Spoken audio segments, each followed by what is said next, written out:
Hello and welcome to this week's What Were They Thinking? This week, a variety of things have occurred. A new variant of the CCP virus has been identified across the world. People have been disposing of the CCP virus vaccines that are currently available for frontline healthcare workers. The UK has just approved a vaccine for their country. Photos of the Ryugu asteroid samples brought back by Japan's Hayabusa 2 have also been released. These and other news items will be covered throughout this video.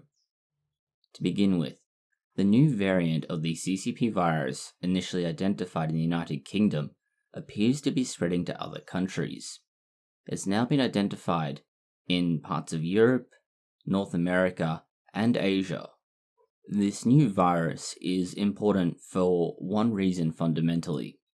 It appears to be significantly more infectious than the original CCP virus.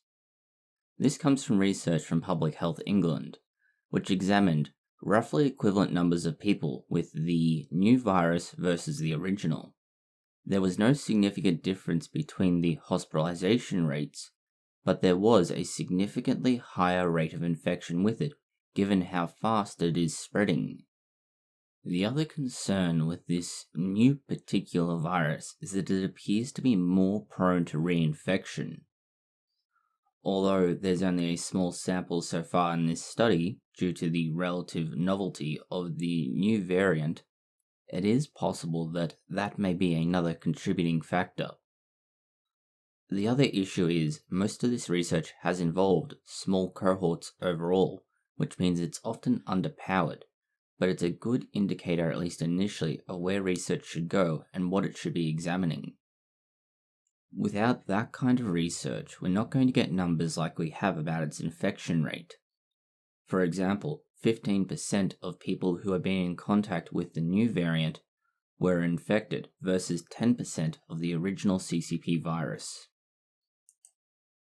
Looking at the numbers alone, we need to consider other factors, and Los Angeles County is perhaps the most hard-hitting and obvious example of just what we should be looking at. One person is dying every 10 minutes due to the CCP virus, according to official reports. That means that we are seeing the leading cause of death being a disease, something which has not happened in an incredibly long time. While we are talking about a single county, it's worth remembering that that's still a massive number. And when you consider the actual hospital figures, you can understand why that is so high. 6,500 people hospitalized. Over 1,000 are in intensive care. And that figure alone has increased by 1,600 patients in a week. Consider what's going to happen over the coming months if the figure continues to rise at the same rate. We've already mentioned that the Californian states, and particularly Los Angeles County, are at practically zero capacity. They have no room available for any more intensive care patients. Across California itself, there are more than 2 million CCP virus diagnoses. That means there are 2 million people in California that either have had or currently have the CCP virus. When you think about those numbers, the next piece of news should come as no surprise. LA County hospitals are literally having to turn away ambulances with patients in them, that they're putting patients in emergency rooms that are makeshift. There is almost no prior example of this, barring what occurred in Italy, and Italy was considered a travesty.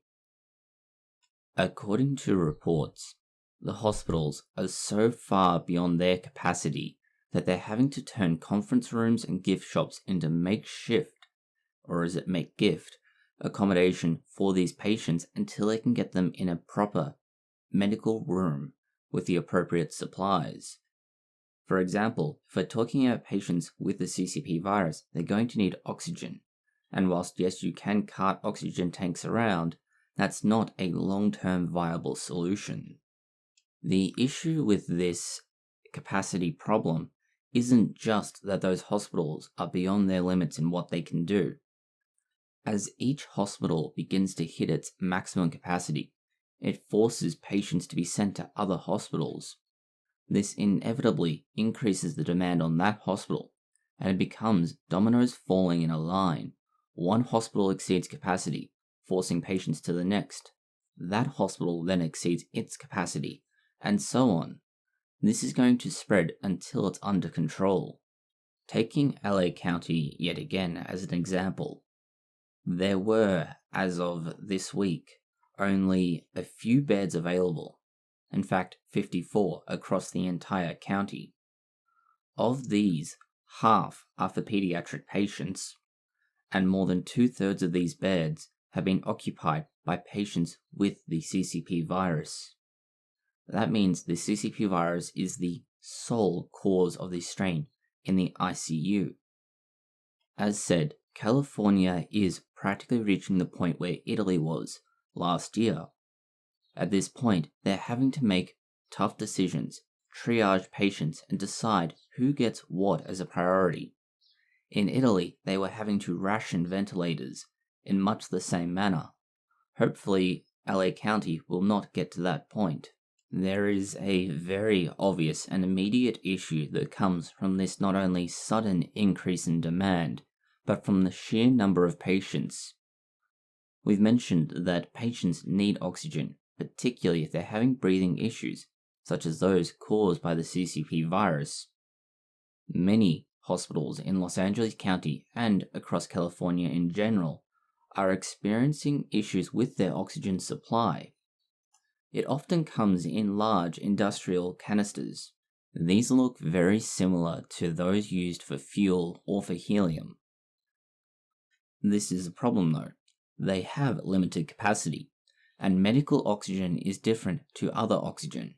It's more pure, and it ensures that the patients are getting oxygen and not other mixtures which may cause harm. As you can imagine, the problem with this is very simple. You only have so many of these canisters at the hospital. Deliveries are going to be a problem in general, especially with the limitations on travel and movement. Further to that, you have the issues of production. All of this has culminated in many hospitals running incredibly low on their oxygen supply for patients. The problem then gets worse. Not only are the hospitals themselves running low on supplies, and they're having some difficulty getting supplies in, oftentimes patients can be given smaller canisters that can be used as needed or at a very low rate to support a patient once they're discharged from hospital. Those canisters are increasingly not available. This means that patients that might once have been able to be discharged can no longer be discharged. That means that the ICU beds remain occupied, even if the patient could have been released in other circumstances. Another issue is the physical capacity of these hospitals. Many of the hospitals are very, very old. This means that they're running on old technology and hardware, primarily the pumps that will be moving the oxygen around. Many of these hospitals simply don't have pumps that are capable of moving enough oxygen for this many patients.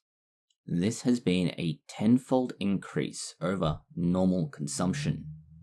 The final issue as far as hospitals go at this point is whether or not you have the staff.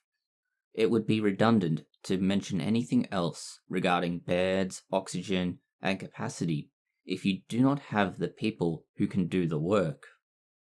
In this case, we need to talk about the staff members and frontline healthcare workers who are being given priority access to vaccines, but some of them are refusing to take it. As we've mentioned in past weeks, there is relatively little reason to be concerned about the vaccine. What you can do is wait until it's available, and that you are reaching the point on that priority list where you should have access to it, given the current limited supply. Frontline healthcare workers are the people most likely to be infected because of their constant exposure, such as ICU locations, where they may pick up the infection. Particularly, this is a concern with the new variant coming out of the United Kingdom. We are seeing figures between 20% and 50% of staff at different hospitals accepting the vaccine. That is a very low figure and a very concerning figure. People have complained that this vaccine was rushed, that it was unnecessarily rushed to market without proper testing and precautions. What they don't understand is that this vaccine is safe as any other vaccine on the market. The difference between the CCP virus vaccines and others is that the others did not have billions of dollars thrown at them and priority given to the development, testing, and clinical trials of these vaccines. This is why they are recommended for anyone except those who are likely to have a severe allergic reaction. Some people are refusing for somewhat valid reasons, pregnancy being one. Others are refusing because they've yet to become sick and think they can just push through until the end. The question we have is, when do they think the end is going to come if people aren't going to take the vaccine? This is something of a catch-22. They refuse because they think that it will come to an end, but they're doing the very thing that will prevent it from coming to an end. This vaccine hesitancy is a big issue, and as we've mentioned last week, there is no good reason for the most part why people would refuse. Some have said there are religious reasons, yet no religion does preclude people from taking the vaccine at the moment. Others have claimed that they're concerned about the safety, and as we've just stated, safety concerns aren't really a thing at the moment. There are a variety of reasons why you might consider doing so, but ultimately, why? In the end, there's practical reasons to look at it, but there are very few of those. What we are worried about insofar as safety goes is staff deliberately destroying samples or vials of the vaccine. In one case, an Aurora Health staff member took vaccine vials, which provided over 500 doses of the vaccine, and let them out of the refrigerator. It's claimed that this was human error, but then again the person admits that it was intentional. It's hard to argue when someone admits that they deliberately destroyed the vaccine. Police are now investigating this particular act of wanton destruction. There are some concerns as far as initial information about the CCP virus vaccines goes. One of these is that it might be causing infertility. Why people think this is owing to initial information being made available. As with most research into clinical safety of anything like a vaccine or other medications for that matter, the clinical trial data needs to be both taken with a grain of salt and examined in detail to understand exactly what is happening. And often then it's still not enough without knowing the background of the clinical trial participants. As with those who are concerned about getting the vaccine while they're pregnant, some people who are attempting to conceive are concerned about the impact of the vaccine. Naturally, those who have raised these questions have created a cavalcade of other people who are concerned. This is just ballooned. People who are asking initial questions, and valid ones at that, led to the rise of people who are immediately assuming that the answer was, no, it's not safe, and then spreading this. The problem is that that is false news, and social media has helped to perpetuate it. You might wonder how this happened, and it owes to relative ignorance about exactly what's happening. When you're looking at the developing fetus, the placenta uses a protein called syncytin-1. This allows the placenta to remain attached to the uterus. This then supplies the necessary nutrition and blood for the developing fetus. This protein is not present in the CCP virus or any of the SARS family spike proteins. There are a few similar amino acid sequences, but not the same. And this is important. Similar is not the same, and people are getting confused as to whether or not they are similar or similar enough that they could cause an immunological reaction. In the clinical trial, 23 females became pregnant. There was one pregnancy loss, but this was in the placebo group, not the vaccine group. That means that there is no evidence from the clinical trial, or at this stage any immunological evidence full stop, that the vaccine can cause fertility issues. There has also been purported evidence that the viral infection itself can lead to fertility issues in the male by damaging the testes. That does not mean that the vaccine would do the same thing. In fact, it's something of an irony, but the measles virus can cause issues with fertility. The measles vaccine mitigates this issue and has let people procreate relatively freely. At this stage, there's no reason to think that these vaccines are any different in their effectiveness and safety as with the MMR vaccine. In fact, there's a good chance that you're going to be safer with the vaccine than without. While on the topic of safer with than without, we should throw back to last week where we spoke about how the Pope has endorsed the vaccine. We want to talk this week about another religious leader who urged faith healing, or more accurately, believing in God, over the risks of the CCP virus, and how the pastor's parents have passed away due to the CCP virus. To be blunt about it, faith does not trump pathogens, and the real risk of this disease far outweighs any ability of faith to prevent it from occurring. As unfortunate as it is, and as tragic as it is, this is a perfect example of why people should be looking at the science and not following religious leaders. Faith in God and some authority when it comes to speaking on behalf of God does not equal a knowledge of immunology, cell biology, or anything else that would be of use in figuring out what is happening with the CCP virus. It is not equal to medical training and knowing about the best public health measures when it comes to looking after yourself. This is no better exemplified than by the quote from one of his Facebook posts in which it reads, "I'm not wearing a mask when around my family like the CDC requests, and we are traveling, so we'll take our chances. And to top it off, we are huggers, so there you go. There will be no social distancing CDC, faith over fear." Churches, like any other large-scale social gathering, shouldn't be happening. Online services should provide relatively similar levels of service and support. Perhaps not the same level of community, but it's better than nothing. In fact, there should be no large-scale, person-to-person gatherings of any kind. This is how we stop the spread. This is a situation in which religious leaders should be promoting and encouraging adherence to medical advice, not what they either personally believe or what their religion dictates. If they want to have a congregation at the end of the day, they need to be following the medical advice and public health advice, not what they believe.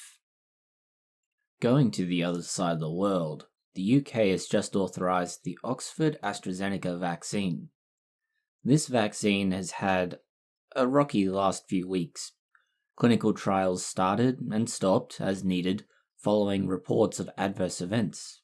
Looking at what's happening in America, it's no surprise the UK is looking to authorise this particular vaccine. If you were to rank the world by per capita incidence of the CCP virus, the UK currently has more cases per 100,000 people than America does. The British government has consequently ordered over 1 million doses of the vaccine, the intention to vaccinate 50 million people and then be able to export 50 million doses to other countries. It's anticipated by the first quarter of 2021 they will be able to increase production significantly, and at least theoretically be able to supply a large portion of those 100 million doses. The reason this is important is very simple. With such a large number of incidences of the CCP virus infection, the UK is on track to have massive issues on par with what America is experiencing. This second vaccine also has another benefit. Compared to the Pfizer vaccine, which requires extremely cold storage and transport conditions, the AstraZeneca Oxford University vaccine isn't as temperamental. This is good as the vaccine requires 2 doses to reach full efficacy, and unlike initial results would indicate, the government has opted for 2 full doses, not a half-strength dose and then a full-strength dose. The downside to this vaccine is that it appears to only have a 62% efficacy.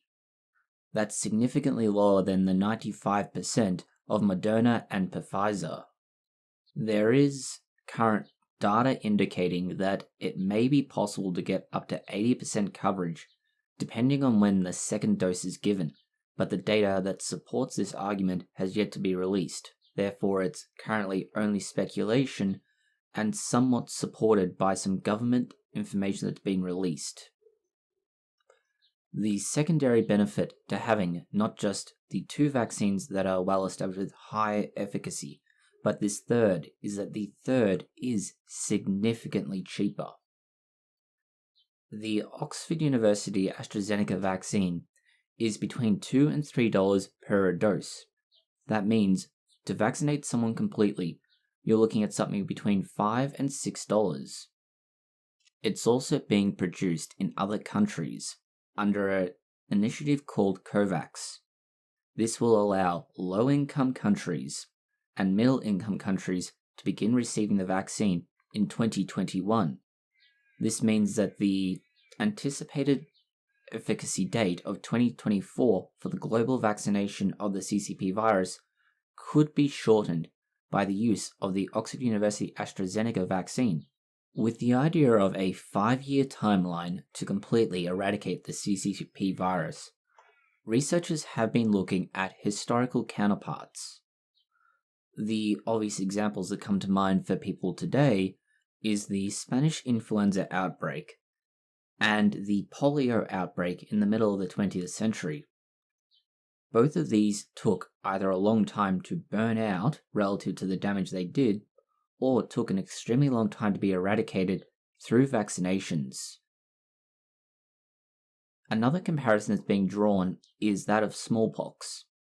Smallpox has historically been incredibly dangerous, killing hundreds of thousands of people a year. It wasn't until a vaccine was developed from cowpox that the smallpox began to be curtailed. After that, proper vaccination methods following on from it allowed it to be constantly kept in check, and then eventually largely eradicated. Very careful records were kept between the 17th century and the 20th century.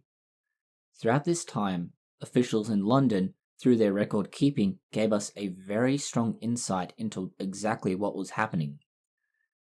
The number of cases, the movement, the seasonality, and the various public policies and historical events that were put in place to control it.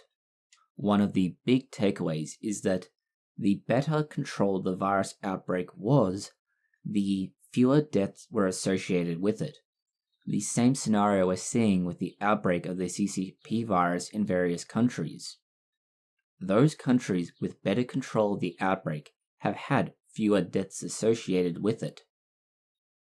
It wasn't until the 18th century, around 1770, that an inoculation for smallpox was created. That used the cowpox. In 1810, vaccination started. After this was put into law, the number of deaths associated with the smallpox plummeted. And that tells us something very important. Vaccination is a powerful tool to stop diseases like a virus from spreading. With that in mind, let's look at something else that's another historically interesting phenomena. If you look at some of your historical histories and biographies, especially from before World War II, you'll note there's a lot of references to first sleep and second sleep. This is somewhat similar to first breakfast and second breakfast, in that historically, people would often have a period of sleep, wake up at about 1 or 2 a.m., engage in some activity for a couple of hours, and then go back to sleep again. This biphasic sleep pattern was relatively common until we started to get to the period of industrialization, where shift work made it essential for people to have a solid period where they would sleep and then go to the factory for 16 hours. Some populations continued to engage in this practice, and if you read some of the books on Winston Churchill, you'll note that his biographies refer to his first and second sleep, where he would wake up early in the morning, engage in more paperwork, go to sleep for a few more hours, and then resume his attempt to keep the Germans away from Britain. We mention this interesting phenomena due to an article in The Conversation. They suggest that it's possible that this two-part sleeping could in fact be something of a solution to insomnia for certain people. They argue that there's a biological basis to insomnia if this biphasic sleeping pattern is correct. Admittedly, their study is based on a relatively very simple design and a small sample size. To an extent, we still see this phenomena in cultures and societies that engage in a large afternoon nap. The Spanish and Mexican and largely Hispanic populations have a siesta which does something somewhat similar, although not quite the same. The benefits of this are that by having that nap or nap of a sort, you're able to come back refreshed and re-engage with whatever you were doing before you went to sleep the first time. This means you can keep working longer and with more effort because you've been relaxed and recovered during that sleeping period. This has led to some industries, or at least businesses, trying to embrace the idea and roster staff not only to work, but with periods to sleep along with that. This means that they can be most productive and give them the best ability to think and work. This, of course, doesn't solve certain issues around the proper biological circadian rhythms and when people are both starting and finishing work, so it doesn't work for all industries or rostering. While we're talking about productivity, we should talk about the record set by South Korea's artificial sun. South Korea, and thankfully this has not happened in 2020 as it may have ended the world, attempted to set a new record, and they succeeded for high temperature plasma. This reached a temperature over 100 million degrees Celsius. For those of you who insist upon using the imperial system, that's 180 million degrees Fahrenheit. This ridiculous temperature was sustained for 20 seconds. This very, very high temperature isn't just a novelty. It does have applications, particularly in the process of trying to develop fusion reactors. If you could do that, you could create a source of clean energy. And this is one of the big issues we've had in recent years. Nuclear reactors are relatively clean, except for the waste radioactive material. Coal power plants don't work. Solar production requires production of panels, which can themselves create a lot of waste. Wind turbines, similar issues. Most technology now either requires an initial upfront waste or generates waste throughout its lifetime. In theory, the way these reactors work is the same process that occurs on the sun. Hydrogen isotopes are turned into a plasma. The plasma has ions and electrons which separate. These then create heat. This is also why the reactors are given their name. Named after the sun because it follows the same process as the sun. This would be very similar to the idea of having solar panels which collect the energy from the sun long after it's been expressed, but captured immediately as it is expressed. Finally, some piece of news that is astronomical in and of itself. Pictures of the pieces of asteroid retrieved from Ryugu by the Hayabusa. These were collected 9 million kilometers away from Earth. That is a long way to go for such a small amount of rock, but this rock could be incredibly useful in understanding, firstly, what's happening in our universe, but also how the universe has developed. The asteroid Ryugu is, in fact, a time capsule of sorts of history in our universe from 4.5 billion years ago. It allows us to trace back what was happening in our galaxy, and more accurately our solar system, that far back, whereas on Earth we struggle to get more than a few million years due to access to samples that haven't been contaminated in various ways. The amount of material collected can be measured in grams and millimeters. That is, the largest parts of the asteroid collected are a little over 5 millimeters in length. Hopefully, with what was collected, scientists can extract gases trapped inside both the capsules and the rocks, along with rock material to understand just what was happening. With that in mind, that's all the news we have for you this week. Thank you for watching this video. If you have found it interesting, consider liking, sharing, and subscribing. Please post any comments, questions, or suggestions that you might have below.